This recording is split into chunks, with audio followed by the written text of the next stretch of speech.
rangka untuk menumbuhkan daya beli masyarakat. Ianya ada beberapa kakak yang memang belum menerima karena persoalan administratif semata. Di samping itu juga kepada teman-teman Muslim juga sudah kami berikan, termasuk teman-teman saudara-saudara kami yang agama Kristen agama Buddha terkait dengan Isat Hari Imlek juga sudah kita pelaporan atau tertib administrasi kependudukan, memberikan penghargaan terhadap masyarakat yang sudah langsung mengurus akte kematiannya. Dengan hitungan kalau tidak salah dalam regulasi yang kami punya adalah antara 1 sampai 7 hari kita akan berikan reward sebesar 10 juta rupiah. Dari hari ke-8 sampai hari ke-15 kita akan berikan reward 7,5 juta. Dan hari ke-16 sampai hari ke-30 kita berikan reward 5 juta. Hal ini sudah dalam rangka kita untuk mendukung meningkatkan kapasitas SDM anak-anak muda, anak-anak masyarakat Badung ke depan ini. Pasangan Adi Cipta kami dalam hal ini bersama Pak Bagus Ali Cipta selaku Wakil Bupati, didukung oleh Pak Sekda dengan jajaran sudah mengeksekusi, sudah melaksanakan kegiatan bimbingan belajar gratis, yaitu belajar bahasa Inggris. Ini kami lakukan bukan berarti kami keluar dari bahasa ibu, tetapi justru kami ingin mencoba mengajak, merubah mindset generasi muda kita ke depan. Karena saya menyadari bahwa dengan belajar bahasa Inggris ini adalah merupakan jendela dunia yang kita akan lakukan tahapan-tahapan ke depan. Saudara sekarang kita sudah tahu bahwa kita sebagai daerah pariwisata tentu sangat dibutuhkan komunikasi bahasa asing di bahasa internasional itu bahasa Inggris. Oleh karena itulah maka saya mencoba melalui program unggulan ini dengan mengisi ruang-ruang kosong ini mencoba memberikan tambahan belajar kepada anak-anak di Badung ini, yaitu memberikan bimbingan belajar bahasa Inggris dengan gratis. Ini memang penting harus kita siapkan karena terus terang kalau kita bicara globalisasi, ketika kita tidak menyiapkan SDM terutama komunikasi ini internasional, tentu itu hanya impian belaka. Saya tidak ingin seperti itu. Saya ingin dari sekarang sudah kita persiapkan untuk 5-10 tahun ke depan. Mungkin ini hari belum kita tahu, tapi 5-10 tahun ke depan pasti akan terbatas. Ya mudah-mudahan masuk dalam 1 tahun juga ada hasilnya. Dan kelihatannya dari beberapa langkah-langkah yang kami lakukan sekarang ini, ternyata respon masyarakat, respon orang tua, respon anak-anak cukup luar biasa. Dan mudah-mudahan dengan kondisi ini akan menjadi satu kondisi yang positif dalam rangka kita untuk bagaimana meningkatkan sumber daya manusia kita, khusus anak-anak muda kita ke depan. Sehingga benar-benar nanti masyarakat Badung, anak-anak Badung ke depan memang anak-anak yang sudah siap, anak-anak yang cakap, anak-anak yang memiliki kepercayaan diri dan sekaligus memiliki daya saing. Ini yang harus kita lakukan ke depan. Kita tidak bisa hanya berpikir dari satu sektor, tapi ada berbagai sektor yang kita harus lakukan. Di samping itu juga kita memberikan bimbingan belajar gratis. Juga kalau tidak salah juga kita sedang secara paralel juga bergerak kita tetap memberikan perbaikan infrastruktur dalam bidang pendidikan, sekolah-sekolah juga kita dorong terus termasuk bagaimana sarana prasarananya, termasuk bagaimana untuk kesiapan sekolahnya, termasuk mungkin ada beberapa yang rehab sekolah, termasuk perbaikan total sekolah. Ini juga sebagai bentuk komitmen kami dalam bidang pendidikan untuk bagaimana kami memastikan bahwa di bidang pendidikan di Badung ini kita benar-benar bisa berjalan dengan aman. Nah mudah-mudahan ke depan ini akan terus kita lakukan seiring dengan PAD yang kita miliki, apalagi kita tahu secara mandatori kewajiban berundang-undang 20% dari belanja kita itu mutlak harus diarahkan dalam bidang pendidikan.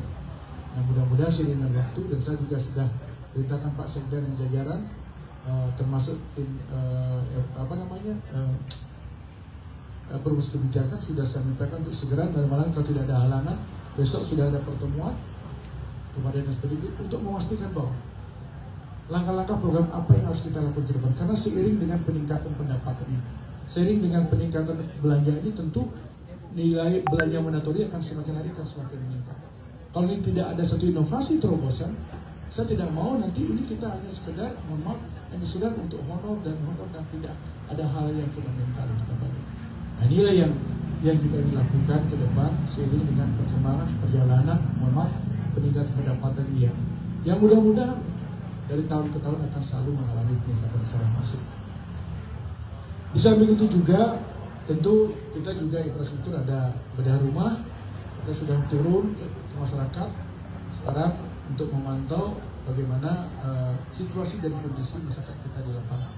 Ternyata memang dari kunjungan kita ke lapangan memang ada beberapa masyarakat yang memang memerlukan uluran tangan kita untuk segera kita bantu terkait apakah itu bedah rumah atau mungkin rehab rumah. Dan termasuk juga di dalamnya melalui program kontak bupati ini juga saya lihat sangat efektif, terutama pengaduan-pengaduan masyarakat langsung kepada kami, sehingga kami dari sana kami langsung menindaklanjuti kepada perangkat daerah. Dan sekaligus juga perlu saya sampaikan bahwa perangkat daerah di Badung itu harus siap dengan tim reaksi cepatnya. TRC-nya harus siap terhadap beberapa informasi-informasi pengaduan-pengaduan, baik itu melalui kontak bupati, ada Twitter, ada Instagram, ada TikTok, termasuk mungkin pengaduan-pengaduan yang ada SD4 lapor juga ada banyak pengaduan yang memang kita kanal-kanal pengaduan yang sudah kita termasuk Sidumas yang juga kita siapkan kanal-kanal pengaduan untuk masyarakat. Semuanya itu tujuannya adalah untuk bagaimana membuka akses seluas-luasnya kepada masyarakat terkait dengan persoalan kendala yang terjadi di lapangan. Dan mudah-mudahan dengan kita semakin banyak membuat kanal-kanal pengaduan, kontak bupati atau yang lainnya, mudah-mudahan apa yang menjadi persoalan masyarakat atau mungkin persoalan-persoalan yang selama ini tersumbat di masyarakat itu bisa segera kita selesaikan. Nah, ini harapan kita adanya tambahan sekarang ada kontak bupati. Yang saya lihat cukup efektif dan ini juga mendorong daripada kinerja daripada perangkat daerah. Tentu dari sini kita akan bisa melihat bahwa bagaimana kesigapan responsif daripada perangkat daerah yang ada di Kabupaten Badung ini. Saya akan bisa tahu bahwa ini perangkat daerah yang cepat, ini responsif, respon time cepat. Ini kita akan bisa lihat. Dan ini bagian daripada penilaian kinerja, baik secara kelembagaan perangkat daerah maupun secara individual staf daripada yang ada dalam perangkat daerah itu sendiri. Di samping itu juga mungkin yang monumental juga yang saya lihat adalah saya sedang mendorong bagaimana percepatan infrastruktur, terutama membangun jaringan jalan. Bapak Ibu sudah tahu semua, teman-teman wartawan sudah tahu semua bahwa sebagaimana visi kami, yaitu mewujudkan pariwisata yang Badung yang berkualitas, yang berlandaskan dengan nilai-nilai nomor 1 Loka Bali yang dituangkan dalam misi Sabta Kriya Adi Cipta, 7 misi kami. Dan salah satunya adalah bagaimana kami mendorong pertumbuhan pembangunan jaringan-jaringan jalan baru ini. Nah, ini kami lakukan kenapa? Karena kita melihat dengan isu besar pariwisata sekarang ini ternyata ada isu besarnya adalah ada beberapa hal yang menjadi persoalan kita. Salah satunya adalah masalah kemacetan. Masalah kemacetan mungkin kita semua sudah tidak perlu pungkir lagi bahwa di mana-mana ada masalah macet. Semua itu kenapa? Karena memang dampak dari begitu masifnya orang datang ke Badung. Dampak karena begitu PDRB masyarakat Badung semakin hari semakin meningkat. Sehingga apa? Sehingga masyarakat Badung semua bisa membeli mobil, bisa membeli kendaraan. Ini juga berpengaruh dan tidak sebanding dengan ruas jalan yang sudah terbangun. Oleh karena itulah maka kami juga sekarang ini sedang memprioritaskan untuk membangun jaringan jalan-jalan baru di Badung. Terutama yang kami prioritaskan sekarang inilah membangun jalan-jalan di daerah-daerah pariwisata. Mohon maaf, sekarang kita lihat bahwa yang menjadi momok kemacetan, yang paling menjadi momok kemacetan kan adalah kemacetan yang ada di kawasan Kuta Selatan, terutama di Simpang Dirmala dan kawasan sepanjang Jalan GBK. Ini kelihatannya sangat-sangat membuat kekrauditan dan jujur, dan ini juga membuat para wisatawan sudah mulai banyak mengeluh. Bukan saja wisatawan, warga kita sendiri pun juga merasakan seperti ini. Oleh karena itulah maka tidak ada jawaban lain yang kita lakukan. Salah satunya dari beberapa program yang harus kita lakukan ke depan adalah bagaimana kita segera membangun jalan baru. Dan memang mulai tahun 2025 ini kita sudah merancang untuk membangun jalan lingkar barat. Lingkar barat yaitu dari Jimbaran, dari Ayana itu menuju Uluwatu. Dan di tahun 2024 kita sudah berproses, malah kita sudah bebasin lahan, tetapi belum hanya berapa persen. Tapi ke depan kita akan fokus untuk secepatnya untuk melakukan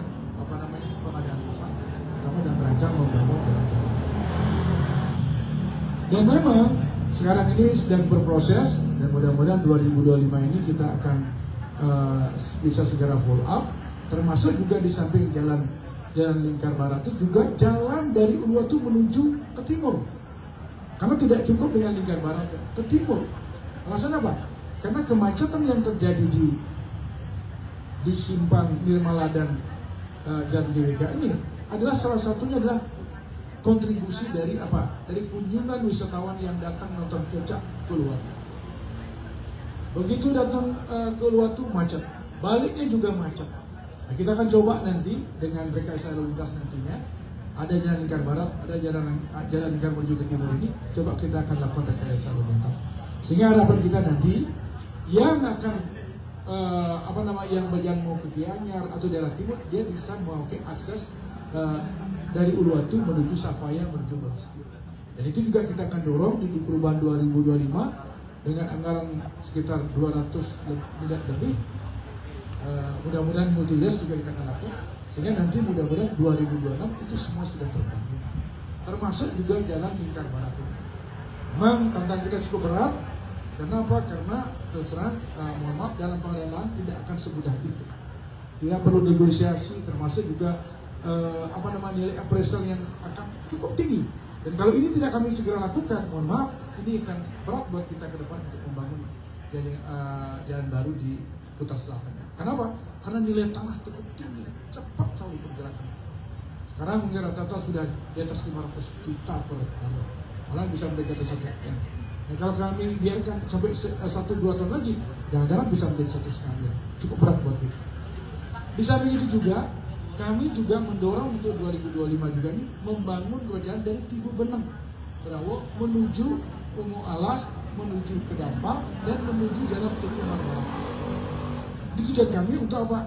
Untuk juga mengatasi kemacetan di Berawo dan Canggu sekitar.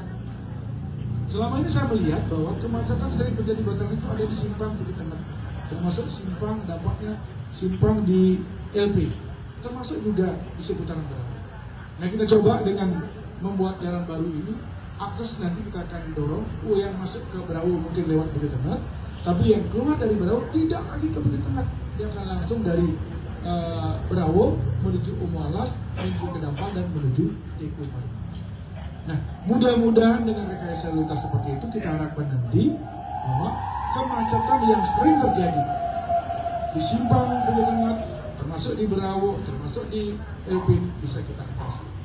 Nah, itu salah satu yang mungkin fokus kami untuk 2025-2026. Dan ini akan menjadi skema multi-years. Dan memang terus terang dengan kondisi PAD kami sekarang ini memang tidak cukup untuk pembayaran anggaran menuju tiga titik ini, yaitu malah kami sudah berpikir akan mendorong melalui skema pinjaman. Dan proses ini kita sedang berjalan, kita coba berjalan dengan beberapa lembaga, termasuk salah satu dengan lembaga keuangan BPD. BPD sedang sekarang melakukan sindikasi, karena BPD Bali juga tidak berhak untuk bisa memberikan anggaran sebesar yang kita budgetkan sekitar kurang lebih 2,8 sampai 3 triliun. Itu yang akan kita lakukan. Dan itu semua skema pinjam. Dan itu kita lakukan multi-years. Harapan kami di 2025 ini kita bisa melakukan pengadaan secara tuntas dan konstruksi sudah kita langsung lakukan di 2026. Sehingga harapan kami mudah-mudahan Astungkara ini bisa jalan dan kita juga bisa mendapatkan pinjaman dengan aman. Mudah-mudahan 2026 akhir persoalan di Uluwatu, persoalan yang di Berawo, di simpang kita ini bisa kita atasi.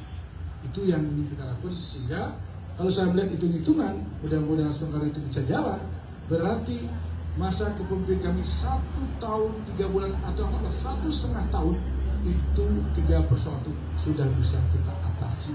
Nah, mudah-mudahan seperti itu. Tepuk tangan dulu nih. Di samping itu juga perlu saya sampaikan, sebagaimana beberapa program yang kami lakukan, kami juga akan mendorong dalam rangka mengatasi kemacetan di Bandung Selatan adalah mencoba mendorong artinya melanjutkan akses tol Bali Mandara menuju Sawangan. Tol Bali Mandara menuju Sawangan. Mungkin untuk sementara di tahap awal 2025, kalau nggak ada halangan, kita akan coba pasang melalui PAD. Karena kita punya uang itu tidak boleh hanya pakai untuk pengadaan tanah, harus langsung include dengan konstruksi. Sehingga untuk jalan tol Bali Menara Musawani tidak mungkin kita bisa lakukan di 2026, tapi proses pengadaan lahan kita akan lakukan mulai di 2025. Kalau nggak salah kita sudah pasang anggaran untuk depannya saja, untuk pintu gate-nya menuju Tembus ini kita sudah pasang 100 miliar, termasuk juga dalam rangka mengatasi kemacetan Canggu, kita juga dorong sekarang membangun akses Gatot Subroto Barat menuju Canggu. Gatot Subroto Barat di Tiragasu itu kita akan tembuskan ke barat menuju Canggu dan menuju Terminal Mengui dan Butibuana. Itu juga kita buat seperti itu untuk apa? Untuk mengatasi kemacetan di Canggu, termasuk mengatasi kemacetan di sepanjang Memitani, Kapal, Sempini dan seterusnya. Ini langkah-langkah yang akan kita lakukan. Dan kita juga anggarkan untuk di perubahan ini sekitar 100 miliar lebih. Dan itu melalui PAD. Dan kita berharap nanti dari rancangan ini akan menjadi pintu masuk kita itu untuk membangun kota Mangupuro. Karena kelihatannya dari jalan Gatot Subroto Barat menuju Tiragasu menuju ke barat nanti itu akan memasuki kalau nggak salah itu akan masuk di bawah rumah-rumah masyarakat. Kemungkinan akan ada terowongan sekitar panjangnya dihitung sekitar 375 meter. Dan kebetulan langsung kita sudah membuat regulasi ya, membuat ternyata pembangun di bawah 15 meter di bawah tanah kita bisa melakukan kegiatan. Pemerintah bisa melakukan tanpa ada ganti rugi. Itu kita akan lakukan dan nanti akan muncul nanti di Jawa Barat, di Kekarang menuju ke Canggu, menuju ke Prerena, menuju ke Mengui dan seterusnya. Yang ke kanan menuju Terminal Mengui, menuju ke timur. Sehingga nanti apa? Sehingga nanti di Terminal Mengui itu akan kita buat rekayasa juga. Masyarakat yang mau datang ke Denpasar ke kapal tidak langsung ke timur, tapi dia lewat Terminal Mengui dan kita akan buat arahkan satu arah menuju ke timur. Dan orang yang mau ke Mengui juga tidak perlu lagi dia harus ke Polres Barat, dia langsung ke utara menuju di sebelah barat sebelah barat terminal menuju Butibuana dan menuju melewati Gor apa namanya itu? Gor Mengui karena belum namanya belum ada. Gor Mengui. Mungkin nanti kalau sudah menyamai JIS mungkin akan ada namanya nanti itu. Tepuk tangan dulu ya. Nah, sehingga nanti rekayasa lalu lintas kita, harapan kita nanti mudah-mudahan nih, nanti benar-benar memasuki Terminal Mengui sudah ada tanda-tanda kota Mangupuro. Mudah-mudahan nanti Astungkaro, nanti orang yang datang dari Bedugul, orang datang dari Mengui tidak perlu lagi langsung dia satu arah menuju di depan Puri Mengui, menuju Polres Barat. Dan harapan saya juga jalan yang dari dulu udah kita dengar Beringket Saka, mudah-mudahan kita akan bisa wujudkan Beringket menuju Penarungan. Sehingga nanti dari Terminal Mengui itu yang menuju ke timur, yang mau ke Sempidi bisa melewati kapal, yang mau ke Gianyar bisa mulai Penarungan, dari Penarungan dia akan langsung ke Ambon. Karena kita juga rencana kita akan membuat jalan shortcut di sebelah utara Puspom menuju Aben Base dan menuju Penarungan lewat. Tujuan kami adalah untuk mengatasi kemacetan yang ada di Lukup dan di seputaran rumah sakit kapal. Nah ini memang belum masuk dalam 100 hari kerja kami, tapi ini merupakan program jangka panjang yang akan kami lakukan. Banyak hal yang kita akan lakukan, termasuk juga kita sedang mendorong untuk sebagaimana komitmen kami dalam rangka mengintegrasikan antara pertanian dengan pariwisata. Kita sudah berkunjung di kawasan utara, sebagaimana yang sudah kami janjikan ketika kami kampanye dulu. Kita akan mengembangkan pariwisata berbasis nyewa. Salah satunya ekoturisme itu ada di utara. Dan sekarang kita akan buat kawasan-kawasan sentra-sentra produksi pertanian yang sekaligus menjadi destinasi pariwisata. Karena di sana juga di Petang, di Solana itu dengan air terjun yang sangat menarik. Ini juga kita akan kemas nanti. Mudah-mudahan itu kita bisa akan wujudkan. Kita mulai juga di tahun 2025 ini. Saya diperintahkan Bapeda untuk membuat merancang DID untuk membuat infrastruktur jaringan jalan-jalan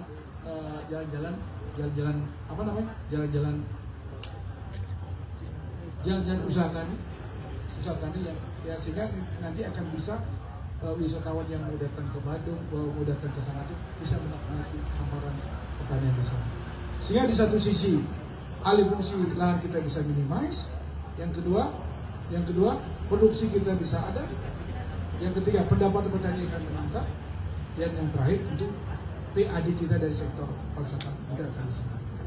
Nah, inilah yang akan kita lakukan ke depan. Mudah-mudahan atas dukung daripada teman-teman wartawan semua, tentu saya berharap teman-teman wartawan untuk membantu kami juga mensosialisasikan kepada masyarakat dan ikut membantu memberikan akses sehingga apa? Sehingga apa yang di program-program ini bisa terwujud. Bapak Ibu semua, tanpa semua ini kita akan belum. Kita ini memang belum memiliki sumber daya alam sampai hari ini, saya belum tahu. Tapi kita masih hidup dari sektor industri pariwisata. Nah, pariwisata kita, kalau kita tidak segera kita tangani persoalan-persoalan dan salah satunya macam, termasuk juga masalah sampah, termasuk juga masalah air, termasuk juga masalah kebanjiran, malah terakhir masalah keamanan. Ini juga menjadi persoalan yang memang harus kita sikapi. Dan ini tidak main-main kita. Kalau kita ingin keberadaan Kabupaten Badung yang notabene adalah daerah yang sampai hari ini termasuk salah satu daerah tertinggi di Indonesia bisa tetap terjaga. Nah, itulah yang akan kami lakukan ke depan, dan kelihatannya dari beberapa program-program yang sudah jalan ini kami optimis atas kerja kami, saya dengan Pak Wakil, Pak Sekda, dengan perangkat daerah, didukung oleh seluruh anggota DPR dan didukung oleh teman-teman media cetak elektronik semuanya. Saya yakin apa yang menjadi mimpi kami yang sudah tertuang dalam visi, yaitu mewujudkan pariwisata Badung yang berkualitas, yang berdasarkan nilai-nilai Namaskar Tiroka Bali dengan misinya Sabta Ceria Dicipta, bisa kita akan follow up, kita bisa akan tidak lanjuti, sehingga pada akhirnya nanti masyarakat Badung akan menikmati. Di bidang kesehatan, seperti apa yang Bapak sedang melihat bahwa sekarang kita sudah launching, malah tanggal berapa itu? Tanggal 31 ya? 31 kita launching, ada beberapa inovasi-inovasi yang sudah dibuat oleh Dinas Kesehatan, yaitu membuat inovasi, ada home care, ada kegawat daruratan base, dia bisa melakukan hubung, ya cepat, dia mohon bantuan, termasuk ada sigap, ada siap untuk terjemput pasien. Itu termasuk juga membangun inovasi aplikasi Badung Sehat. Aplikasi Badung Sehat ini. Dan mudah-mudahan dengan aplikasi ini masyarakat Badung akan merasakan, dan saya sudah minta kepada Pak Kadis agar benar-benar gratis. Selama ini kita ada beberapa taman, kalau BPJS malah kita sedang mempersiapkan penambahan lagi 25 sampai 25 layanan. Ya, ada program Nak Badung Sehat. Kita akan tambah 25 layanan nanti, sehingga harapan nanti kita tidak ada alasan lagi di Badung ini tidak ada gratis lagi. Karena alasan tidak ditanggung oleh BPJS. Di luar BPJS, kita juga memberikan akses untuk membantu dalam bentuk layanan kesehatan gratis. Nah, saya kira itu yang perlu saya sampaikan kepada teman-teman media cetak. Dan tentu saya berharap bahwa teman-teman media cetak untuk membantu, untuk mensosialisasikan, sehingga masyarakat kami di Badung secara umum akan tahu. Inilah program Pasang Adicipta. Inilah yang akan dilakukan oleh Adicipta.